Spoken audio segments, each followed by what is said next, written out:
Welcome to healthy food kitchen. நம்ம இன்றைக்கி மிளகாய் சட்னி அரைக்க போகிறோம். ரொம்ப டேஸ்ட்டாக ரொம்ப நல்லாயிருக்கும்.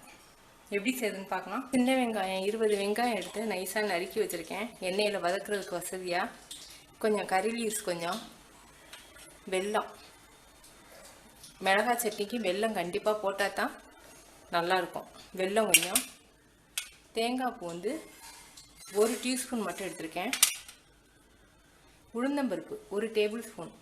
நான் கருப்பு உளுந்து சட்னிக்கு எல்லாத்துக்குமே அரைக்கிறதுக்கு கருப்பு உளுந்து தான் நான் யூஸ் பண்ணுறேன். உங்கள்கிட்ட கருப்பு உளுந்து இல்லைன்னா நீங்கள் வெள்ளை உளுந்து கூட யூஸ் பண்ணிக்கலாம். ஆனால் தாளிக்கிறதுக்கு கருப்பு உளுந்து போட்டிங்கன்னா கெடுக்குன்னு கடிக்க வராது, பல்லில் மாட்டிக்கும். தாளிக்கிறதுக்கு வெள்ளை உளுந்து தான் போடணும். இதை அரைக்கிறதுக்கு அரைக்கிறதுக்காக நம்ம கருப்பு உளுந்து சேர்க்குறேன். மிளகாய் ஒரு 10 மிளகாய் எடுத்திருக்கேன். மிளகாய்க்கு தகுந்த அளவுக்கு புளி எடுக்கணும். ஒரு சின்ன நெல்லிக்காய் அளவுக்கு புளி எடுத்திருக்கேன். இதுக்கு நல்லெண்ணெய் தான் நல்லாயிருக்கும். நல்லெண்ணெய், பெருங்காயம், உப்பு. நல்லெண்ணெய் 2 டேபிள் ஸ்பூன் ஊற்றிருக்கேன். உளுந்தம்பருப்பு,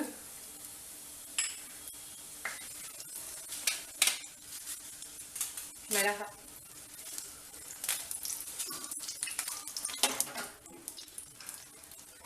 கொஞ்சமாக பெருங்காயம்,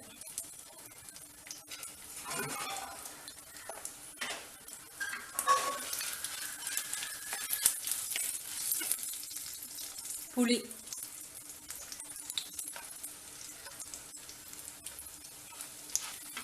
இப்போ வெங்காயம்.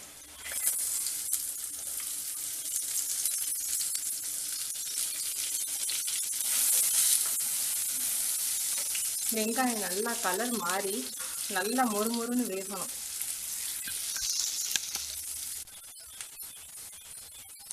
தேவையான அளவுக்கு உப்பு சேர்த்துக்குவோம். இப்போ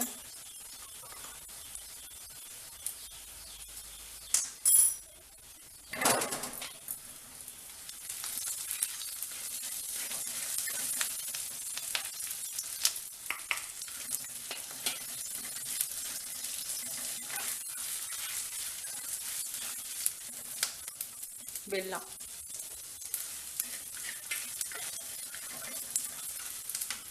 ரெடி ஆயிடுச்சு. ஆறின பிறகு நம்ம அரைச்சிடலாம். இது டூர் போகையில் கூட கொண்டுட்டு போகலாம், கெட்டு போகாது.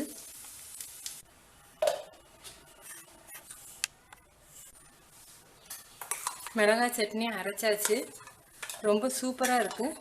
இதுக்கு நல்லெண்ணெயும் வெல்லமும் கண்டிப்பாக சேர்க்கணும். அது ரெண்டையும் அவாய்ட் பண்ண முடியாது. ஏன்னா மிளகாய் புளியெல்லாம் ஹீட்டு, அதனால தான் நல்லெண்ணெய் கண்டிப்பாக சேர்க்கணும். இது இட்லி, தோசை, வெள்ளை பணியாரத்துக்குலாம் ரொம்ப சூப்பராக இருக்கும். நீங்கள் வேணும்னா கடைசியாக கடுகு உளுந்தம் பருப்பு போட்டு கருவேப்பிலை போட்டு தாளிச்சுக்கலாம். நீங்கள் செஞ்சு பார்த்துட்டு உங்கள் கமெண்ட்ஸ் எனக்கு சொல்லுங்கள். தேங்க்யூ.